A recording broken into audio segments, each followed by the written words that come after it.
Magandang araw sa inyong lahat mga kaibigan, mga kalingap. Narito na naman tayo sa ating YouTube channel. Gagawa tayo ng panibagong reaction video mga kaibigan. At ang pag-uusapan natin dito ay walang iba kung hindi si Bidit mga kaibigan, mga kalingap. Kasi may warning na siya mga kaibigan, mga kalingap sa Eridsen mga kaibigan. At meron din siyang sinasabi about sa Team Guapa mga kaibigan. At meron din tayong kuro-kuro dito mga kaibigan bago natin i-play yung video ni Midit mga kaibigan, mga kalingap. Ay magkakaroon muna tayo ng conclusion kasi sa mga nangyayari. Pero bago yan ay shoutout muna kay Kuya Val Santos Matubang, Kalingap Rob and Ate Edna at sa lahat ng ating mga viewers. Mega love shoutout po sa inyong lahat mga kaibigan. Kay Raji Sabiculana, Ate B Considerate and Ma'am Mystica Yons, mega love shoutout po sa inyong lahat. Kay Gingging Vlog 1991, mega love shoutout. Sana po suportahan ninyo ang kanyang YouTube channel. So, ito na nga mga kaibigan, dumako na sa atin pag-uusapan kasi importante na pag-uusapan natin ito mga kaibigan. Lalo na sa mga gwapa. Hindi ba ninyo napapansin mga gwapa na parang yung itinatag ninyo at ipinaglalaban ninyo na team ay mukhang masisira dito sa Pulang Uod mga kaibigan, mga kalingap? Kasi dito sa ipi-play natin video, merong sasabihin si Midit sa mga team gwapa. Alam ko na hindi lahat ng team gwapa na talagang nagiging basher, nagiging palaban. Pero ang tingin ko kasi mga kaibigan, mga kalingap, ang sisira sa Team Guapa ay talagang itong si Pulang Uod. Oo, yun yung nakikita natin kasi alam ko na ang hangarin ng Team Guapa at sabi nga ng kanilang founder ay pagtulong at charity. Pero nakikita ko mga kaibigan, mga kalingap, dito sa nangyayari at i-analyze na lang ninyo sa mga Team Guapa dyan ay parang masisira ang inyong team na pinapangalagaan at ipinaglalaban sa mga comment section dito kay Eridsen mga kaibigan.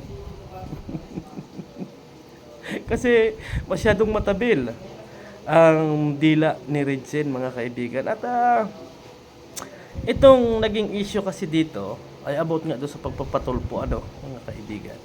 Doon sa pagpapatulpo at may binulgar nga dyan si Eridsen na ito daw si Midit ay balingbing, balingbing at kadaming inasabi. Ngayon sumagot si Midit mga kaibigan, mga kalingap, at pati yung Team Guapa ay nasabi na dito ni Midit, nasabi na dito ni Midit mga kaibigan, kasi nasa gitna nga lang naman siya. Bakit siya ay nadadamay? So ibabas ninyo si Midit sa mga Team Guapa dyan. Ito lang yung masasabi ko.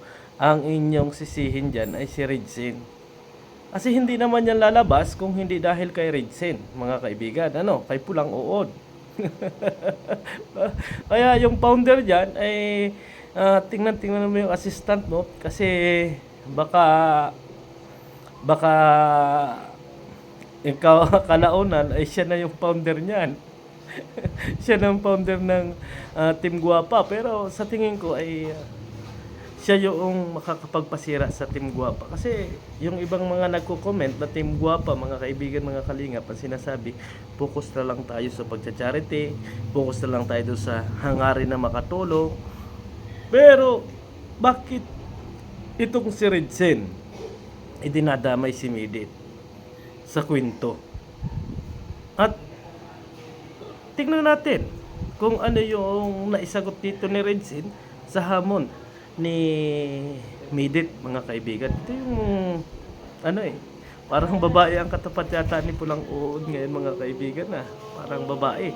At pagmasdan ninyo. So kitang-kita natin mga kaibigan na kung sino talaga yung sisira. Kung sinira nga nila dito sa Kalingap, ayan pa kayang Team Guapa ang hindi nilisarahin, ay bagong-bago pa lang yan. Kaya doon sa mga Team Guapa dyan, huwag kayong masyadong kampante dyan kay Pulang Uod. At baka kailan-kailan, inuud na kayo nito. Kasi kung dito nga sa Kalingap ay inuud, ay diyan pa kaya sa Team Guapa ninyo? Ngayon pa nga lang mga kaibigan, mga Kalingap ay gumagawa na ng kwento. Ay lalo na kung tumagal pa sa inyo yan.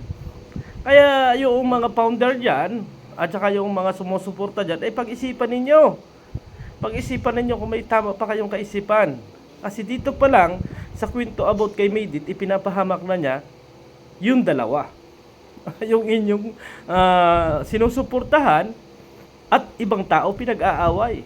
Mga kaibigan, yung alam natin na magkaibigan, ibig sabihin ko, pinag-aaway niya si Guapa at saka si Maydit. Na alam na pala natin na nagkakausap at humihingi ng advice itong si Guapa dito sa kabila. Pero hindi naman pala alam ni Maydit na si Kuya Bal ang ipapatulpo. Ay inilabas ngayon ng uod, mga kaibigan, mga kalingap. Ay di halos magkaaway na naman sila. Or sabihin ni Maydit, ang sama naman ng... Siyempre, sasama ang loob ni Maydit. Kasi bakit mo ikwininto kay uod ang usapang ito na dapat ay atin lang, ay private ito. So dito pa lang, mga kaibigan, mga kalingap, alam na natin ang intention. No. Dito pa lang ma-analyze natin kung ano ba talaga yung kanyang hangarin. Kaya wag kayong magkapante at ipapanood ko na yung video ni Maydit, mga kaibigan, mga kalingap, at i-analyze ninyo yung sinasabi natin or sinasabi ni Maydit. Tara, panoorin natin. Wala po akong ginawa or sinabi sa inyong masama para ganyanin nyo ako, Kuya Radzane. Grabe yung yung accusations mo sa akin. Ano pa yan? Ano pa yung sabi mo dun sa video mo? Balimbing. Paano naging balimbing yun? Tsaka wala po talaga akong balak magsalita regarding sa issue nyo. Even sa pagkwento nung sa pag-uusap namin ni Kuya Rab and sa mga realizations, mga lessons na nakuha ko sa pag-alis ko sa Kalingap, wala talaga akong balak i-share yun. Shinare ko lang yun kasi parang pinapalabas nyo na sobrang sama ng Kalingap. Sobrang sama ni Kuya Val and ni Kuya Rab, ba? Diba? Even yung mga dating beneficiaries nagsasalita sa...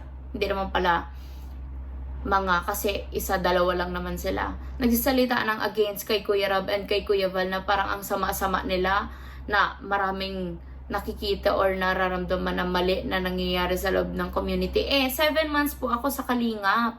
7 months po ako naging beneficiary ni Kuya Rab and wala po akong nakitang mali and masama na ginagawa nila. And yung mga sinabi ko regarding sa Kalingap, lahat po yun about sa akin. About sa realizations ko, about sa mga lessons na nakuha ko, and sa kung anong totoo ang para sa akin kila Kuya Rab and kay Kuya Val. So, bakit parang triggered po kayo?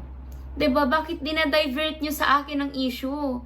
Bakit ako ngayon ang gusto nyong pagfiestahan ng mga reactors? 'Di ba? Bakit dinadami nyo ako sa issue nyo? Hindi nga ako nakikialam sa inyo. So, yun po ang yun ang side of the story ko. So, ang hirap lang kasi iniiwas ko na nga ang sarili ko dyan sa mga issue nyo. 'Di ba pumasok sa live ko si Kuya Doc Love. 'Di ba nung wala pa yung issue, wala pang tulfuan na nangyayari. 'Di ba welcome ko naman po siya kasi ayaw ko nga magtanim ng hatred sa ibang tao, 'di ba? And ayaw kong mag-side kung saan-saan. Pero after nung ginawa nyo kay Kuya Val and kay Kuya Rob, syempre para sa akin hindi dahil sa may binigay sa aking opportunity si Kuya Rab, hindi ko nga po yun inaasahan. Hindi ko inaasahan na manonotice nila yung pagkwento ko. Kasi kwento lang naman po yun. Kwento yun regarding sa akin, about sa akin. So, parang, bakit natitriggered kayo? 'Di ba? Tsaka, saan mo nakuha yung sul mo? And yung balimbing mo na sinasabi. Grabe yung mga accusations mo, Kuya. Pag hindi ka po tumigil, eto po ako mismo ako ang nagsasalita. Ako ang magrereklamo sa'yo dyan sa sa daet nyo. Kala mo, mumuturin talaga kita, mumuturin ko ang pagpunta dyan para ireklamo ka.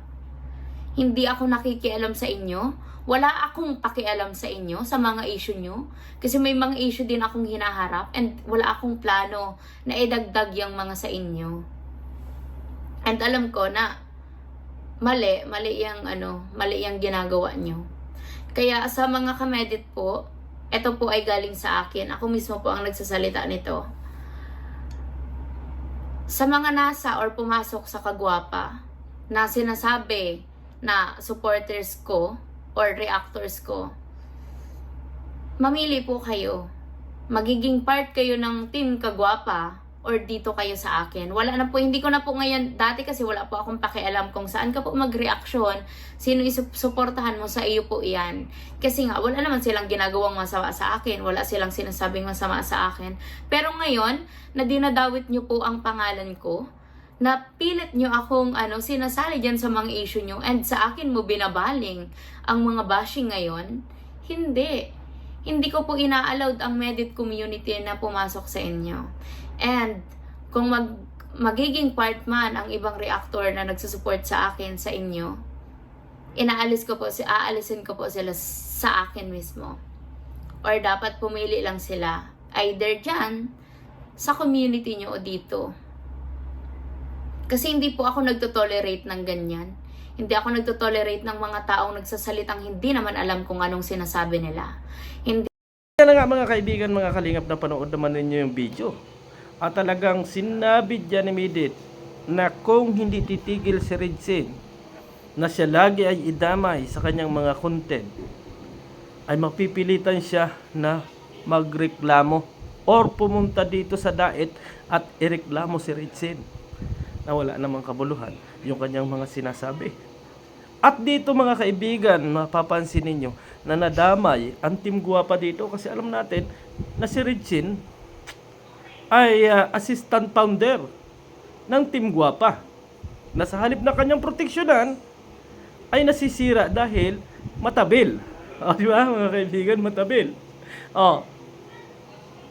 Pati yung mga reactor ni Medit na sumusuporta dito sa Team Guwapa ay pamimiliin na ni Medit sa halip mga kaibigan, mga kalingap, na lumago kayo na Team Guwapa ay unti-unti kayong nalalaos dahil dito sa co-founder na alam natin na palagi siyang nagsasalita ng kung ano-ano laban dito sa kalingap at laban din po mga kaibigan, mga kalingap, doon sa sinusuportahan ni Guwapa. Ang tanong ko sa inyo mga kaibigan, mga kalingap, sila ba yung tagapagtanggol o sila ba talaga yung nagsusulsol para magkaroon ng panibagong kaaway si Guwapa? Yung kasing na-analyze ko mga kaibigan, na gumagawa siya ng paraan para may muling makaaway si Guwapa. Kasi katulad nito, ate ang tawag kay Medit. So, ang ginawa, ikinontent at ikwininto para masira si Guwapa kay Medit. Maganda ba yon? Maganda ba yon, mga kagwapa? Ay, analyze natin. Sino ang napapahamak? Si Regine ba or yung Guwapa? Siyempre yung Guwapa, mga kaibigan. Yung Guwapa ang iipid dyan. Kasi sabihin ni Medit, oy, bakit may ikwininto kay Regine yung private na nating napag-usapan? Siyempre, kahit ako, magtatanong ako, bakit yung ating private na nag-uusapan ay nakarating kay Uod? Ay pagka tinanong naman niya yung co-founder, yung Uod, asagot noon, ay tama lang yan para mapag-usapan. Ay di, sino ang umikli yung sa halip na kaibigan niya si Medit, kaibigan niya yung mga iba dito, hindi na kasi nga nagkakaroon na ng away or magkakaroon ng tampuhan.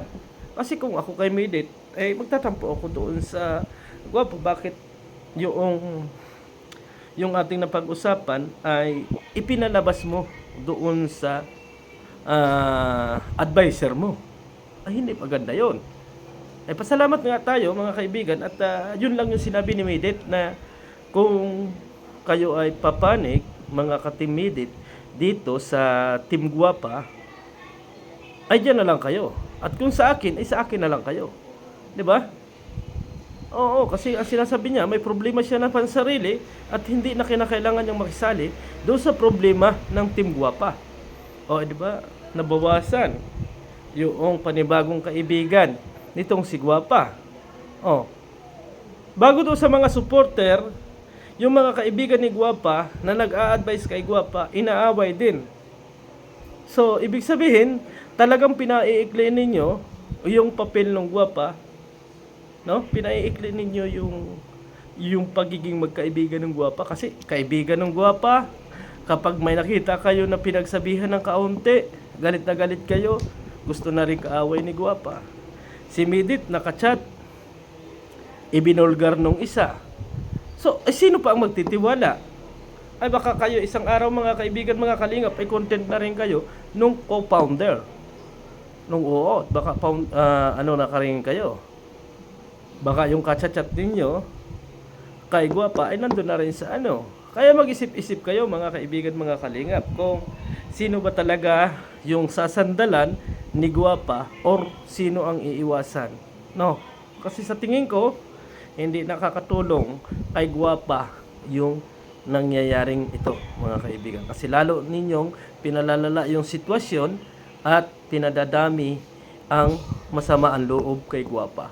Yun ang katotohanan doon.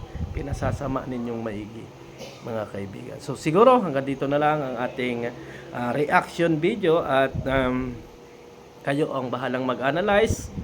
Ako ay hindi nagalit pero nagtatanong ako mga kaibigan, mga kalingap, lalo na sa mga team gwapa, kung tama ba na talagang sila yung sinasandalan ni gwapa? Tama ba yon? Hindi ba napapahamak yung gwapa dahil sa kanila? Yun lang po yung tanong natin. Ang unang tanong, sila ba yung dapat talagang sandalan? At sila yung talagang ipagtatanggol yung gwapa? Or sila yung mga taong naglalagay sa alanganin dito sa gwapa? Or pinadadami ang kaaway ni gwapa para tuluyan ng masira ang karer ni gwapa? Mamili lang kayo mga kaibigan, mga kalingap, at hanggang dito na lang ang ating reaction video. Bye bye and see you sa ating mga live.